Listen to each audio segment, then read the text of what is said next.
안녕하세요. 네, 반갑습니다. 이렇게 참 주일날 주님께서 기뻐하시고 사랑하시는 성도님들을 뵙는 것은 저에게는 굉장히 큰 기쁨입니다. 여러분들에게도 아마 마찬가지라 이렇게 생각이 되어지는데, 참 주님께서 우리의 참 영혼의 즐거움을 위해서 이런 귀한 예배 시간을 제정하신 것 같습니다. 우리 오늘은 사무엘상 9장에서 주는 교훈을 한번 생각해 보도록 하겠습니다.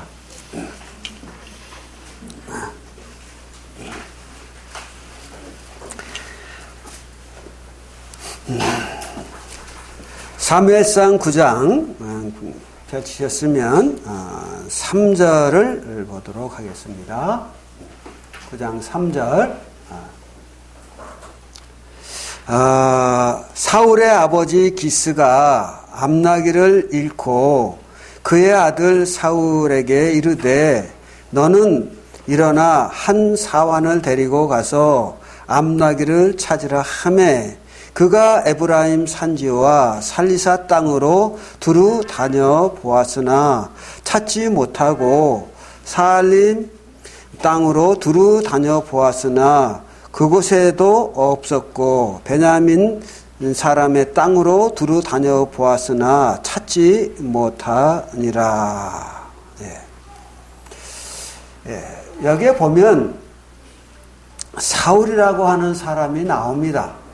그래서 9장에서는 사울이라고 하는 사람이 중심이 되어 이야기가 이제 이렇게 전개되는 것을 볼 수가 있습니다.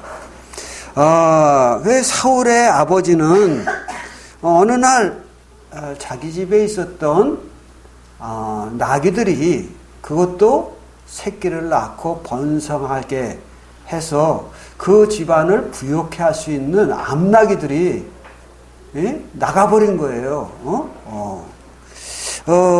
그런데 우리가 알다시피, 옛날에는, 이 짐승들이라고 하는 것은 재산 목록 1호잖아요, 1호. 소나, 낙이나, 양이나 이런 것들은, 옛날에 이제 이렇게 논밭에서 나는, 이런 것으로 살아가는 농경사회 속에서는 논밭에서 나는 소산물도 귀한 것이지만 그 논밭을 갈기 위하여 그 농사를 짓기 위하여 절대적으로 필요한 게 짐승들이잖아요.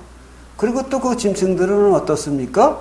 사람들에게 있어서 먹이가 되기도 하고 이렇게 해서 이제 그 짐승들의 가치가 오늘날과 달리 매우 귀한 그런 때잖아요.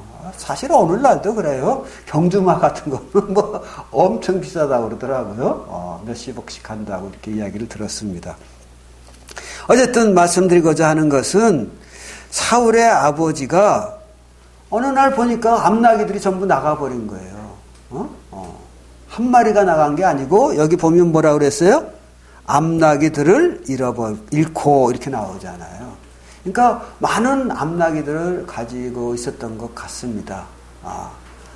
우리가 아는 대로 나귀는 사람을 태우고 멀리 가기도 하고, 또 여러 짐들을 많이 나르는 그런 역할들을 하죠. 오늘날로 말하자고 하면 자동차와 같은 거예요. 그런데 어느 날 아침에 보니까 자동차로 비유될 수 있는 암나귀들이 전부 사라져버린 거예요.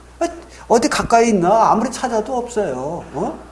그리고 누구 봤다는 사람도 없고, 이런 거예요. 오늘날로 말하자고 하면 자동차를 하루에 몇십 대를 그냥 잊어버린 거예요. 그러니 이게 참 당혹스러운 일 아니겠습니까?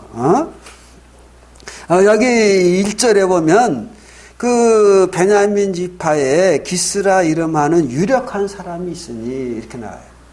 그 기스는 사울의 아버지인데, 그 유력한 사람이라, 베냐민 지파에서도 유력한 사람이라 이렇게 말하는 것으로 봐서 그 베냐민 지파에서도 부요하고 영향력 있는 그런 사람으로 이렇게 보여집니다.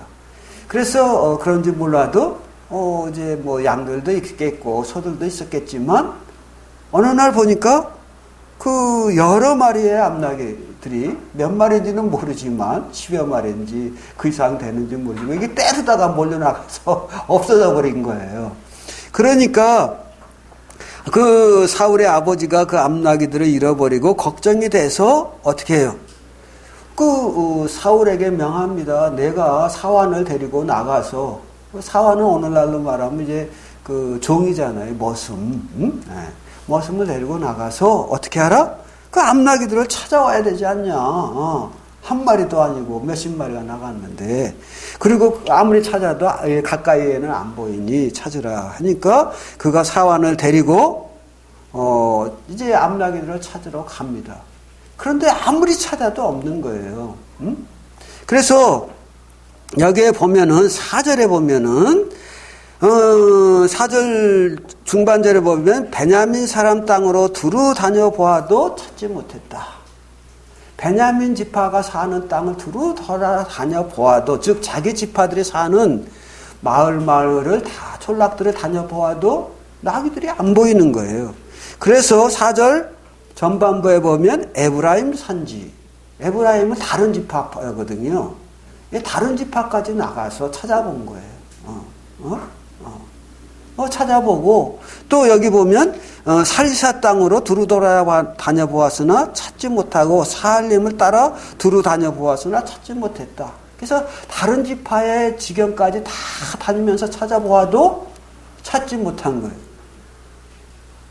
그러니까 아까도 말씀드렸듯이 오늘날로 말하자고 하면은 자동차를 몇십 대 잃어버린 건데 이게 이게 좀 적지 않은 물질적 손실이잖아요. 아니 세상에 이런 일이 어떻게 있을 수가 있어?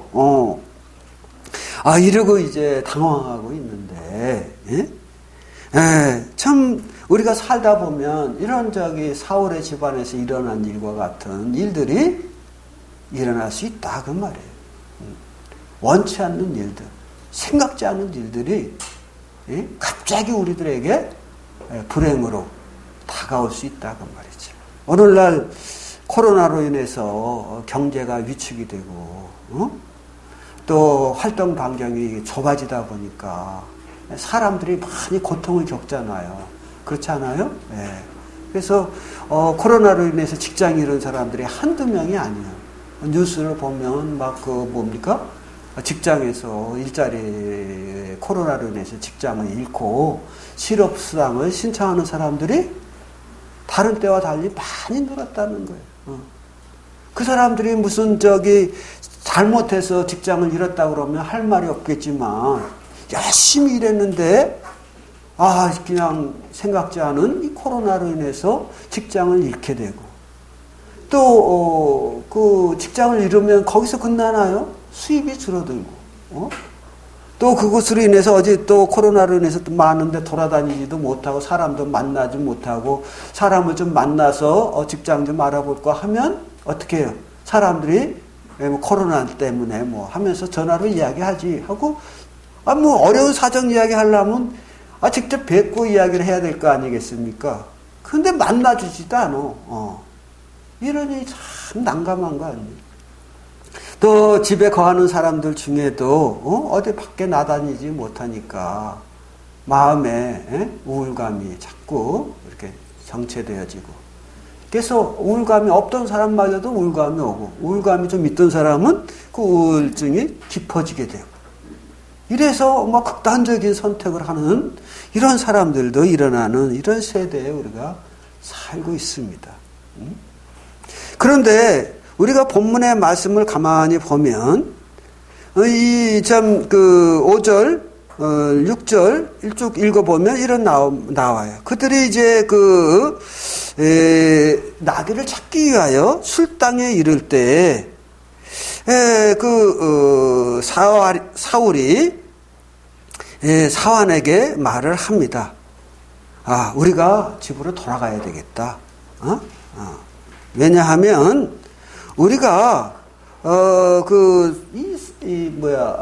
나귀를 찾기 위해서 이 땅에 이렇게 집을 나서서 여기 돌아다녔지만 그러나 나귀를 찾지 못하고 며칠이 되었으니 여기 보면은 사흘이라고 하는 말씀이 나와요.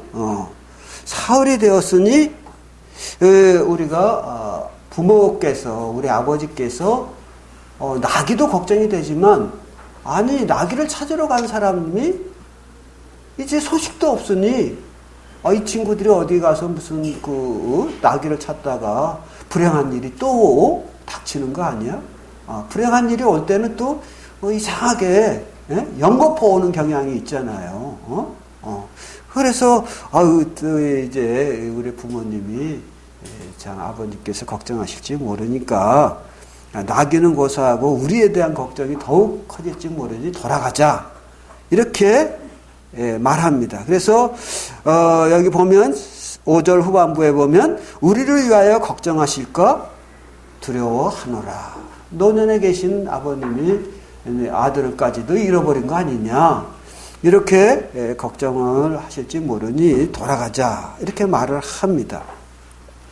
그러자 이제 그 사환이 그에게 이야기를 하죠. 뭐라고 이야기합니까?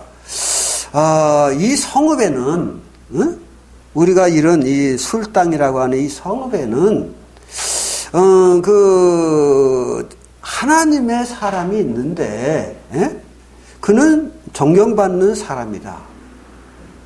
그가 말하는 것은 다 응하니 우리가 그분에게 가서 우리의 갈 길을 좀 가르쳐 달라고 하면 어떻겠습니까? 라고 이 사환이 자기 주인 사울에게 이야기를 합니다. 그러니까 사울의 입장에서는 어떻게 해요? 이제 사울을 찾아다녔어도 짐승을 찾지 못했는데 대안이 없잖아요. 그러니까 그러면 우리가 다른 대안이 없으니 그러면 그분에게 가서 한번 물어보자, 여쭤보자 이렇게 이야기를 합니다. 그런데 우리가 그분에게 갈 때 빈손으로 갈 수도 없고 뭔가 예물을 가지고 가야 될 것 같은데 우리가 이제 떠날 때 먹을 것을 챙겼는데 몇 날을 찾아다니라고 먹을 것이 다 떨어졌으니 우리가 먹을 것, 드릴 만한 어떤 먹을 만한 것이 없으니 이 일을 어쩌면 좋으냐라고 반문을 합니다. 그래서 이제 8절에서 사환이 말하기를 내 손에 은 4분의 1이 있으니 4분의 3개이 있으니 우리가 이것을 드리고 우리의 갈 길을 가르쳐 달라고 하면 좋지 않겠습니까? 하고 이제 여쭤보았습니다.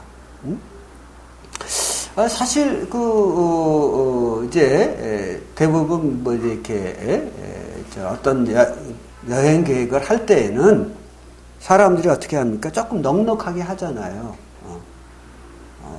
그런데 그래서 그들이 아마 집에서 떠날 때는 내가 이만큼의 음식을 준비한다고 하면 충분히 나귀를 찾고도 돌아올 만큼의 음식이 될 것이다. 이런 생각으로 음식을 준비했을 거예요.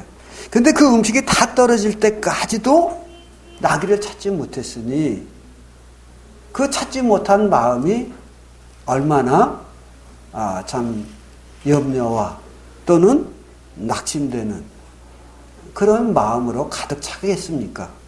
우리들도 그런 경우가 있을 수 있다고 생각이 됩니다.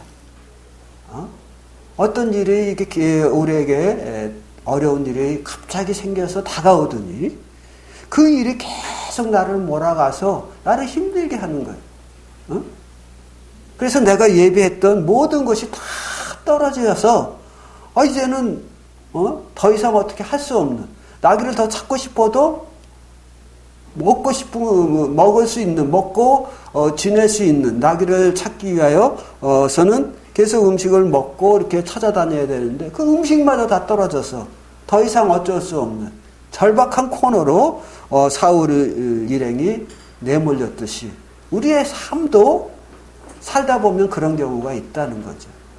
엎친 데 겹친 격으로 막 이렇게 겹쳐서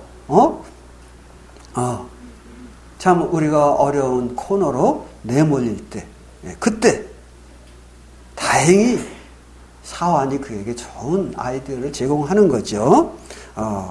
우리가 하나님의 사람에게 한번 가봅시다. 그리고 하나님의 사람에게 드릴 그런 예물은 나에게 은 4분의 1 세겔이 있으니 그것을 드리면서 한번 가보면 어떠냐라고 말씀을 하죠. 그래서 이제 10절에 보면 사울이 그 사환에게 이르되 내 말이 옳다. 가자. 그러면 우리가 그 4분의 1을 드리고 하나님의 사람에게 여쭤보자. 그리고 이제 그 성읍으로 갑니다. 가는데 한 소녀가 11절에 보면 나오는 거예요. 그래서 사울이 여기에 그 선견자라고 하는 하나님의 사람이 어디 있느냐.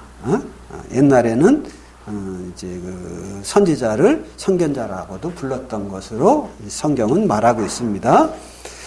그래서 이 사울이 선견자가 어디 있느냐 하고 물으니까 그 소녀가 이야기하기를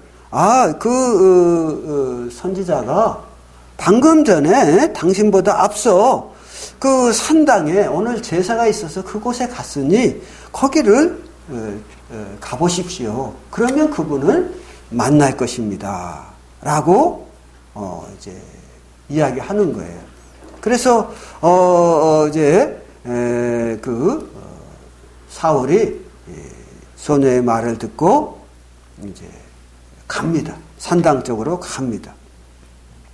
그때 여기 보면 14절에 그들이 성읍으로 올라가서 그리로 들어갈 때 사무엘이 마침 산당으로 올라가려고 마주 나오더라.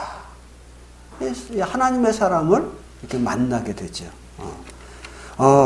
그런데 더 놀라운 것은 사울이 오기 전날에 여호와께서 하나님의 사람 사무엘에게 15절에 보면 말씀하셨다는 거예요. 뭘 말씀해요? 16절에 보면 내일 이맘때에 내가 베냐민 땅에서 한 사람이 내게로 올 텐데 너는 그 사람에게 기름을 부어서 이스라엘의 지도자를 삼아라. 그가 내 백성을 블레셋 사람의 손에서 구원할 것이라. 이렇게 말씀을 하나님의 사람에게 한 거예요. 그런데 사무엘이 이제 그 시간대가 돼서 산당에 가기 위해서 나서는데 누가 올라와요? 사울이 올라오는 거예요. 올라와가지고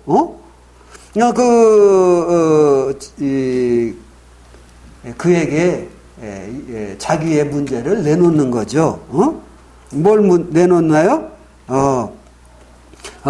이제 자기의 문제를 내놓기 위해서 섰는데 여기 18절에 보면 사울이 자기 앞에 선 사람이 사무엘인지 알지 못하고 사울이 성문한 사무엘에게 나아가 이르되 선견자의 집이 어디에 있습니까? 청하건대 나에게 가르쳐 주소서. 이렇게 하니까 사무엘이 대답을 하죠. 19절에 사무엘이 사울에게 대답하여 이르되 내가 바로 내가 찾는 그 선견자다. 내가 산당에 가고자 하니 너는 내 앞서서 산당으로 가라. 내가 너와 함께 오늘 먹을 것을 먹겠다. 이렇게 하면서 사울로 하여금 가게 합니다. 그러니까 여기 20절에 보면 이 사울은 지금 음식 먹는 게 중요한 게 아니라 뭐예요? 사흘 전에 잃어버린 나귀를 찾기 위하여 이제 사무엘을 찾았는데 청년 함께 나랑 같이 가서 산당에 가서 음식 좀 먹지. 이렇게 이야기를 하니까 지금 내가 음식 먹을 형편이 아닌데, 하나님의 사람이 그냥 산당에 가자고 하니 자기 말도 못하고 이렇게 두섬두섬 할 때 20절에 있는 대로 사무엘이 먼저 말합니다. 뭐라고 말해요? 사흘 전에 내가 암나기들을 잃어서 이렇게 돌아다니다가 지금 오약이 오지 않았느냐. 걱정하지 마라. 이미 나귀들을 찾았느니라. 즉 아버지 집에 있는 사람들이 나귀를 찾았다는 거예요. 그러니까 네가 여기서 이렇게 방황할 이유가 없다. 그러니 마음의 걱정을 내려놓고 이제 나와 함께 가서 식사를 하자 하면서 의미 있는 메시지를 던집니다. 그것은 뭐냐면 온 이스라엘이 사모하는 자가 누구냐? 너와 내 아버지의 온 집이 아니냐? 하면서 좀 사울이 듣기에 하나님의 사람으로부터 들었기에는 좀 민망할 정도의 그런 칭찬, 겸 높임을 받는 말을 듣는 거예요. 그러니까 사울이 대답하죠. 뭐라고 대답합니까? 나는 이스라엘 사람 중에 지극히 작은 베냐민 지파 중에 한 사람이 아닙니까? 라고 이야기를 하죠.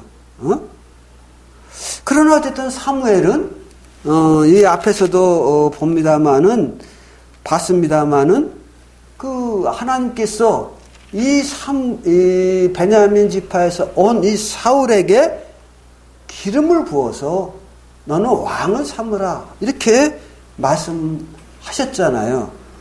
그러므로 사무엘은 이 사울과 그 사환을 인도해서 그 산당에 데려가고 그 산당에서 가니까 그 이스라엘의 유력한 사람들 30인이 모인 거예요. 12지파에서 아마 한 지파에 세 사람씩 모였는지는 모르지만 어쨌든 그 유력한 사람들이 모여있는 그 자리에 앉히는데 여기에 보면 뭐라고 그랬어요? 22절에 중간절에 보면 청한 자 중에 상석에 앉게 했다. 30인의 유력한 자들이 모여있는데 그들이 앉은 자리에서도 제일 높은 자리에 앉혀주는 거예요. 이게 웬일입니까 이게. 그래서 이제 그리고 사무엘이 말하기를 요리인에게 23절에서 말하기를 내가 내게 좋은 부분을 남겨두라고 말한 그 고기를 가져오라. 그 말하고 그 요리인이 넓적다리 좋은 부분을 갖고 오니까 그걸 사울에게 주면서 먹게 하는 거예요. 아니 이런 상대접이 어디 있느냐 그 말이에요. 이 하나님의 사람 사무엘이 먹는 것도 아니고 가장 좋은 그 고기의 한 부분을 사울이 그 사울 앞에 놓여지고 사울로 하여금 하나님의 사람이 먹게 하는 거다. 그래서 감당할 일이 감당하기 어려울 만큼 극진한 대접을 받는 사울을 봅니다. 우리는 이와 같은 사건을 통해서 무엇을 생각합니까? 우리는 때로 어떤 우리에게 다가오는 불행으로 인해서 생각지 않는 내 생각대로 흘러가지 않냐는 어떤 사회 현상.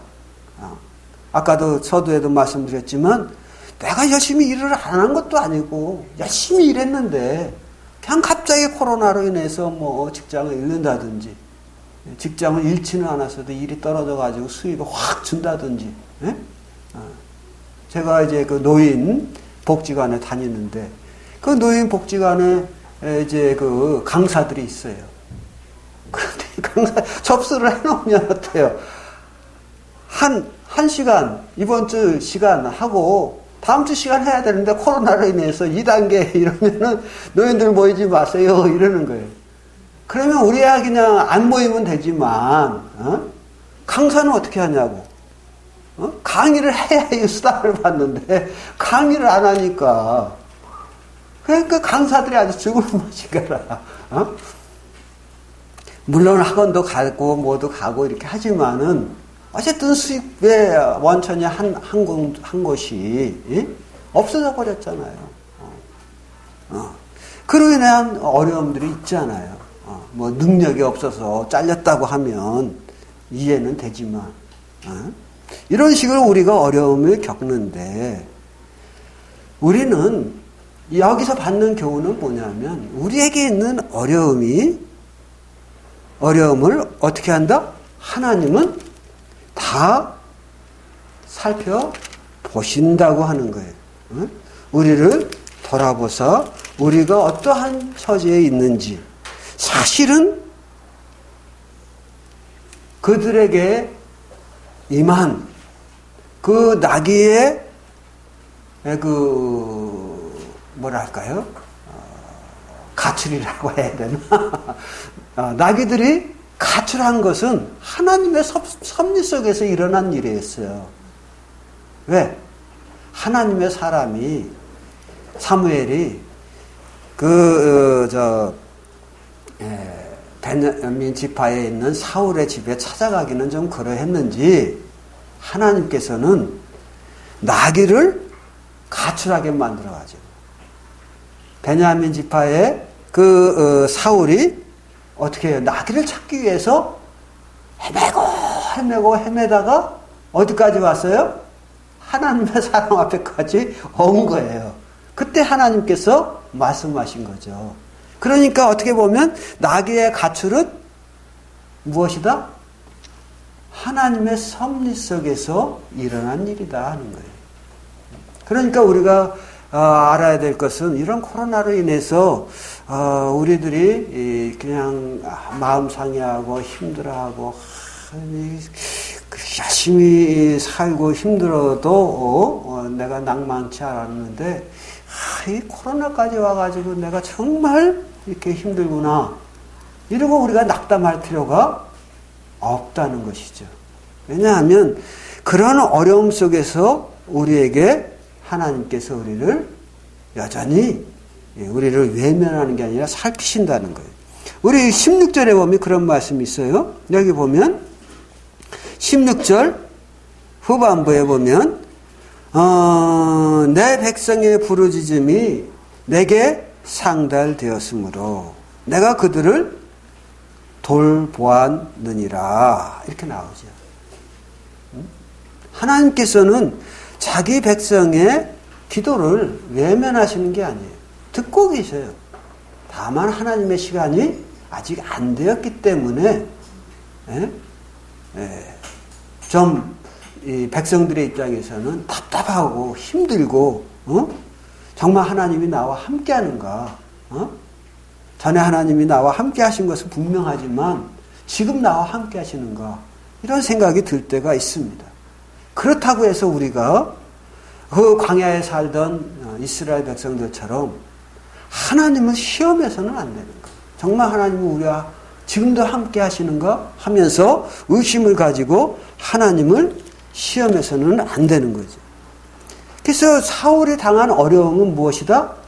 하나님께서 저에게 더 큰 것을 주기 위하여 나귀를 잃어버려서 나귀를 찾으러 왔는데 이제 결론적인 얘기를 먼저 하자고 하면 왕이 된다고 하는 기름 부음을 받는 놀라운 상급으로 그에게 주어지잖아요. 그래서 성경에도 로마서에도 보면 우리가 현재 당하는 고난은 장차 우리에게 올 영광과 좋게 비교할 수 없도다 이렇게 말씀했거든요. 그것은 현세뿐만 아니 내세뿐만 아니라 현세에서도 일어날 수 있는 일들이다 그 말이에요. 그래서 성경에 보면 아버지의 나라를 위하여 그 아들이나 처자나 집의 재산이나 이런 것들을 이제 포기하는 자에게는 하나님께서 이 생에서뿐만 아니라 내세까지 여러 배를 받게 하겠다라고 말씀하시는 거거든요. 사실 고난은 하나님께서 우리들에게 더 좋은 것을 주시기 위한, 더 좋은 것을 깨닫도록 하기 위한 이런 것에 있음을 우리는 압니다. 그 이제 우리가 여기 사실 사울은 말이죠. 우리가 여기서 읽어보았듯이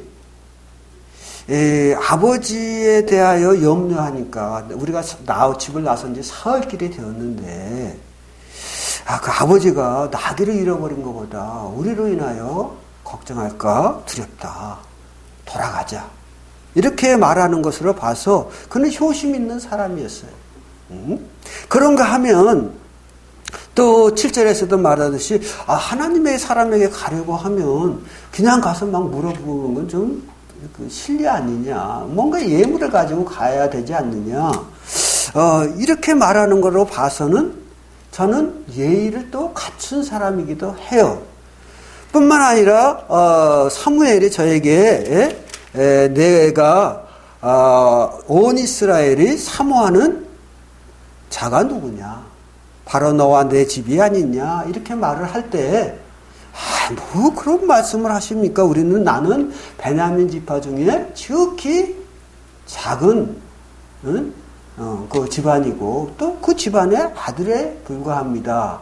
이렇게 이야기를 하는 거 봐서는 베냐민 사울은 겸손하기도 해요.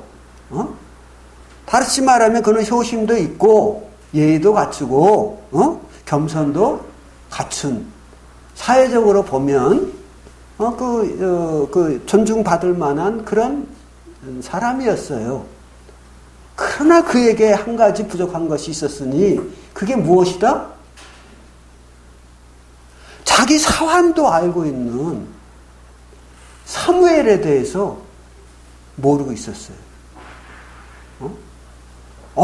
그런 하나님의 사람이 있어?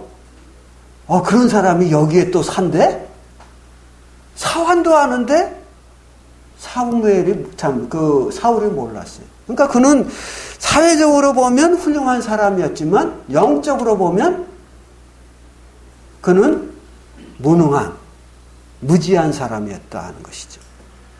그런데 다행히 그의 사환이 그의 영적인 사람으로서의 조언을 하게 되고, 그는 평소에 좀 겸손한 사람이었고 또 다른 대안도 없잖아요. 그러니까 이제 그러면 하나님의 사람에게 가보자. 그리고 이제 온 거예요. 그랬는데 이 뜻하지 않은 왕권을 소유하게 되는 이런 일들이 벌어지는 거 아니겠습니까? 우리들도 좀 생각을 해봐야 됩니다. 나는 정말 사울과 같은 사람인가? 세상에서는 정말 친구들과 비교하든 뭐 집안 사람과 비교하든 똑똑하고 잘나고 부족함이 없는, 자랑할 것으로 이야기하자고 하면 뒤집지 않는 위치에 있지만 영적으로는 어떠냐? 영적으로는 우리가 세상에서 잘나면 영적으로는 일반적으로 참 우리가 무지한 경우가 있습니다. 그러나 그래서 성경이 말하기를 세상에 대하여 미련한 자들이 하나님에 대하여 지혜롭고 하나님에 대하여 미련한 자들이 세상에 대하여 지혜롭다라고 말하는 거거든요. 그러나 진정 가치 있는 것은 무엇입니까? 세상에 대하여 미련하고 하나님에 대하여 지혜로운 것이 우리에게 유익한 것이라 하는 것이죠. 사실 사울 왕이 참 여기서는 사울이죠. 사울이 계속 그가 영적인 사람으로 살았다고 하면 그는 그의 왕권을 계속 유지하고 하나님 앞에서나 백성 앞에서 참 그 놀라운 복된 삶을 살았을 것입니다. 그런데 그는 여기 그 9장에서 보여주는 것처럼 육신적으로는 뛰어난 사람이었으나 영적으로는 무력한 사람이었다 하는 것이죠. 그것이 이제 그가 왕이 된 이후에도 나타나는 거잖아요. 하나님이 도우심으로 말미암아 왕이 되었을지라도, 그래서 전쟁터에 나가서 전쟁을 함으로 승리를 하지라도 그는 하나님의 말씀을 거역하는 그런 일들이 일어나므로 하나님께서 말씀하시기를 내가 나의 말을 버렸으므로 나도 너를 버려 왕이 되지 못하게 하겠노라 하는 이런 정말 두려운 말씀을 듣게 되잖아요. 또 그가 이제 그 전쟁의 앞에 두고 두려울 때 어떻게 했습니까? 하나님께로부터 그런 책망을 받았으면 하나님 앞에 나아가서 하나님 어떻게 하면 좋겠습니까?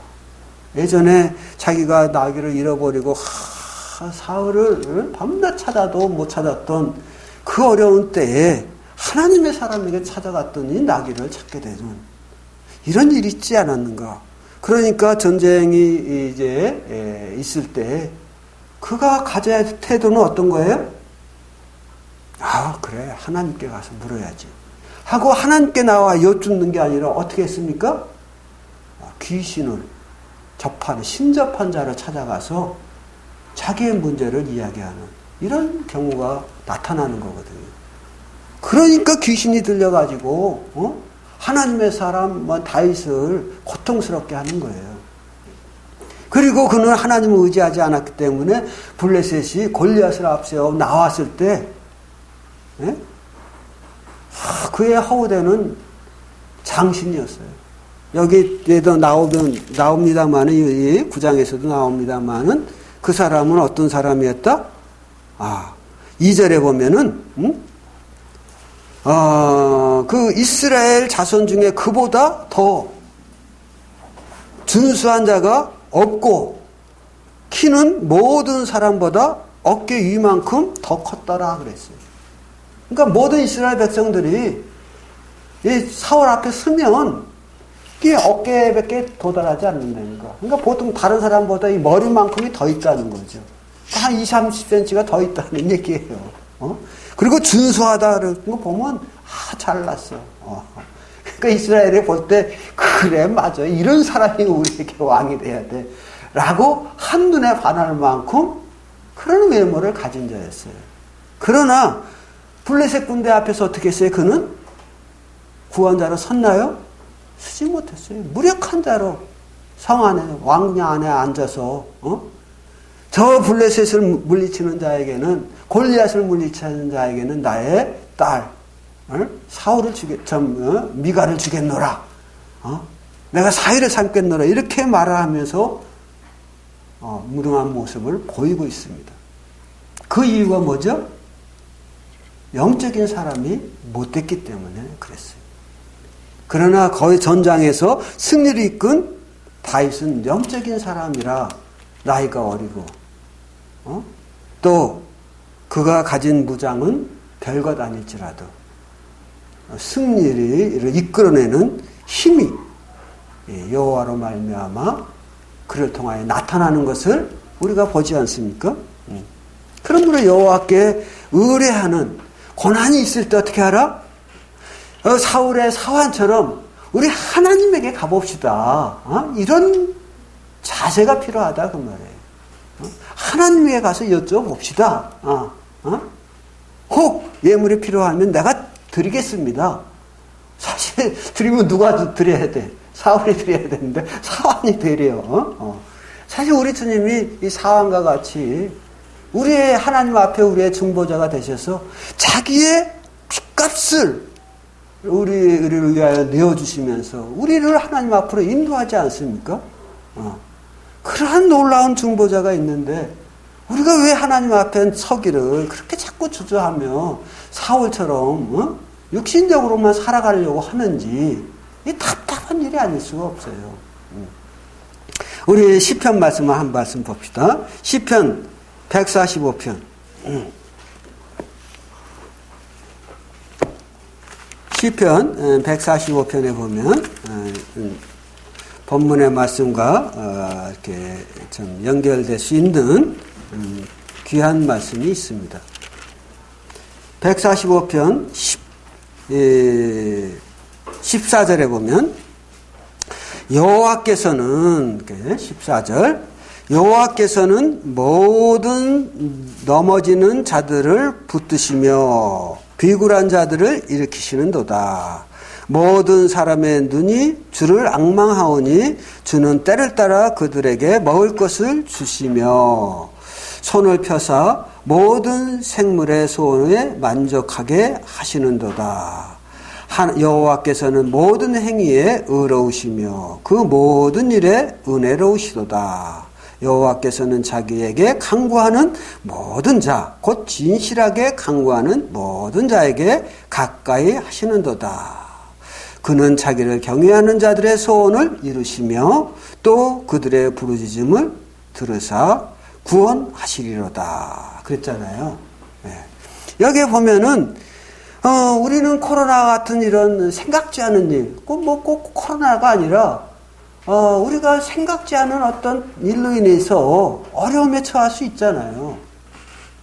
특히 우리 성도님들 중에는 연세가 드신 분들이 계시죠. 참 이게 나이가 들어가면 나는 내 생각은 그렇지 않은데 자꾸 똑바로 걸어가면 얼마나 좋아. 근데 문턱에도 걸려 그냥 넘어지려고 막 그래. 그리고 전에는 잘 다녔던데도 뭐 이렇게 가다 보면 그냥 잘 지나가면 되는데 이런 책상 같은 데라든지 식탁 모서리에 가서 칵 부딪히고 가. 신체적이 그래서 왜 이러지? 이렇게 할 정도로 우리의 신체가 내 마음대로 안 움직여지는 거예요. 나이가 들어가니까. 뿐만 아니라 그러다 보니까 어떻게 해요? 정신적으로도 무력해지는 걸 느끼는 거예요. 전에는 그냥 산이라도 다 삼켜버릴 듯한 그런 자신감이 있었는데 그런 자신감이 자꾸 사라지는 거지. 뿐만 아니라 사회적으로도 그러잖아요. 내가 가서 내가 경험한 바를 잘 이렇게 이야기해주고 내가 이거 할 수 있다고 해도 어떻게 해요? 아무리 훌륭한 경력이 있어도 인정을 안 해. 나이가 들었다고. 아예 이력서를 보고서는 나이가 들어서 죄송합니다. 이러는 거거든요. 이게 환장할 일이죠. 그로 인해서 오는 노인들의 우울감이나 낙심은 얼마나 큽니까? 그러나 여기 보면 14절에 보면 여호와께서는 모든 넘어지는 자들을 붙드시며 비굴한 자들을 일으키시는도다. 우리가 나이가 들어서 신체적, 정신적, 사회적으로 그냥 무력해지는 것을 느낄 때, 그래서 우리가 낙심할 때, 우리는 어떻게 해야 되느냐 이게. 그래 인생이 그런 건데 그럼 포기하고 살아야 되나요? 아니요. 성경은 말하기를 여호와께 나아보라는 거예요. 그리하면 15절에 있는 대로 여호와를 앙망하는 자들에게 때를 따라 그들에게 먹을 것을 주시고 손을 펴서 그들의 소원을 만족하게 하신다 라고 말씀하시지 않습니까? 사도 바울도 말씀하셨습니다. 나의 겉사람은 후패하나. 그러니까 무슨 얘기예요? 내가 사회적으로나 신체적으로 점점 무너지고는 있지만 나의 겉사람은 후패하나 속사람은 어떻다? 날로 새롭도다. 즉 겉사람이 무너지는 것 이상의 자신감이 있는 거예요. 젊을 때보다 더 자신감이 있는 거예요. 왜?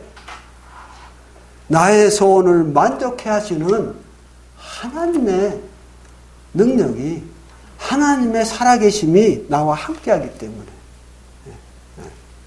그래서 여호와께서는 여기 보면 18절에서 자기에게 간구하는 모든 자에게, 진실로 간구하는 모든 자에게 가까이 하셔서 19절에서 말하는 대로 그 소원을 이루시며 그의 부르짖음을 듣고 구원해 주시는 분, 그분이 우리의 아버지이신 하나님이시다 그 말이에요. 그런즉 우리는 어떻게 해야 될까요?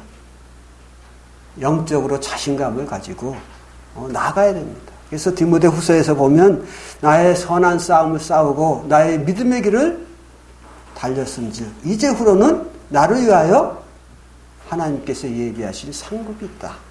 이것은 나뿐만 아니라 주를 바라보는 모든 자에게 주어질 상급이다. 이렇게 말씀하잖아요. 사도 바울이 임종을 앞두고도 어떻게 해요? 자신감이 있어요. 하나님 앞에 감사함이 있어요. 우울감에 빠지지 않았다 그 말이에요. 정말 우리 하나님은 우리가 아는 대로 아버지가 자식을 불쌍히 여긴 것 같이 여호와께서 자기를 경외하는 자를 불쌍히 여기신다고 시편 기자는 말씀하고 있어요. 우리의 환경이 어렵습니까? 힘듭니까?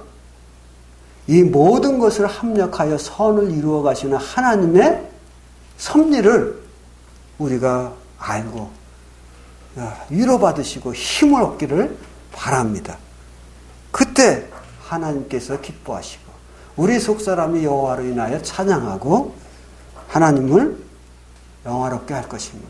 그때 우리는 어떻게 해야 되나요? 어떻게 될까요? 그때 우리들은 올바른 선택을 하게 되는 거예요.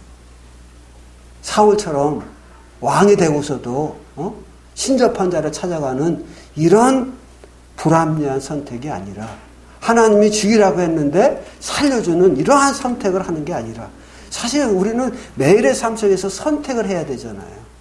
그때 우리는 하나님의 말씀을 기억하고 선택해야 되는 거예요. 모세는 어땠습니까? 바로의 공주의 아들이라고 하는 칭함을 과감히 버렸어요. 왜? 하나님의 백성과 함께하는 것이 하나님의 뜻임을 알았기에.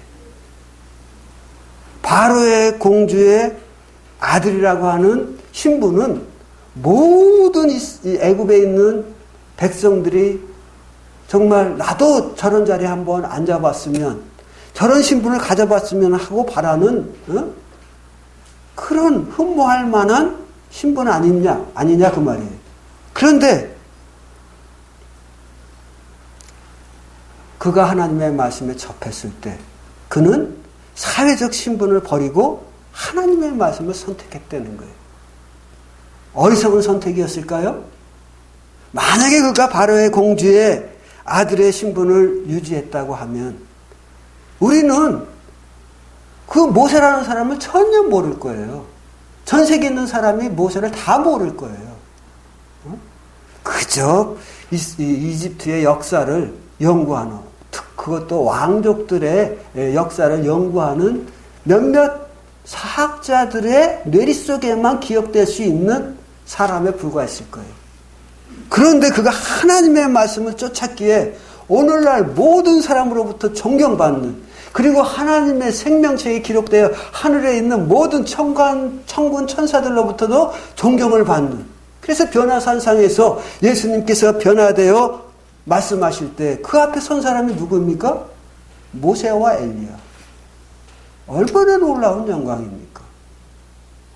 하나님의 말씀을 선택하는 것은 미련해 보이지만 실상은 지혜로운 것이다 하는 것이죠. 그래서 우리 주님께서도 이 땅에 오셨을 때 자기 백성이 영접지 아니하였지만 영접하는 자에게는 무엇을 주셨다? 하나님의 자녀의 특권을 주셨다는 거예요. 하나님의 자녀로서 누릴 수 있는 모든 특권을 우리가 눈앞에 놓고도 이스라엘 사람들처럼 예수 그리스도를 거부하는 이런 선택을 하는 것은 정말 어리석은 일입니다. 내가 게임하고 싶은데, 친구도 하고 싶은데. 지금 그것과 이게 하나님의 것과 이게 비교가 되는 거냐고 말이에요. 그럼에도 불구하고 많은 사람들이 하나님의 것을 선택하는 일에 관심이 별로 없어. 슬픈 일입니다. 그러나 우리는 알아야 됩니다. 하나님의 것은. 이 하나님의 복음은 성경의 마태복음 13장에 보면 겨자씨같이 작은 것이다 그랬어요. 그러나 그것이 심겨졌을 때 어떻게 됐어요? 자라고 큰 식물처럼 자라더니 나중에는 나무와 같이 되었다 그랬어요. 그래서 그 나무에 새들이 막 깃들고 짐승들이 그 그늘 밑에서 거하는 그런 큰 나무로 장성했다는 거죠. 그렇습니다. 세상에 전해진 복음이 맨 처음에 그 갈릴리 나사렛 예수 그 사람이 말하는 작은 정말 인정받은 갈릴리 나사렛에서 무슨 선한 것이 나겠느냐. 그리고 사람들이 외면했던 복음이에요. 그러나 그 복음이 어떻게 됐어요? 그처럼 겨자씨처럼 작은 복음이 오늘날 전 세계를 뒤엎고 그리고 기독교라고 하는 그늘 아래서 수많은 사람들을 구원하지 않습니까?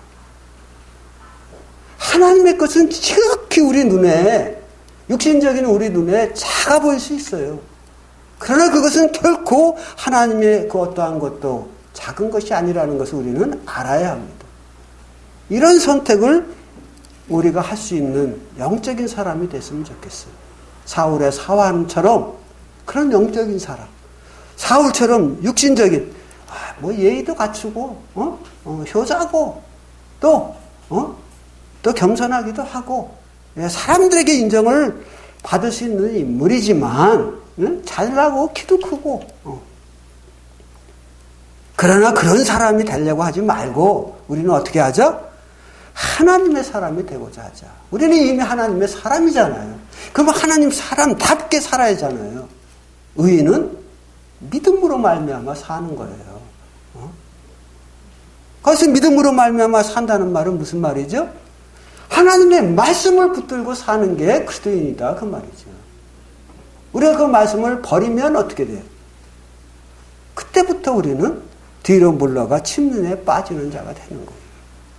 우리 광명교회 모든 성도들이 올바른 선택을 할 수 있어. 정말 하나님 앞에 섰을 때 잘하였도다. 충성된 정화 이런 칭찬을 받는 성도들이 다 됐으면 합니다. 감사합니다.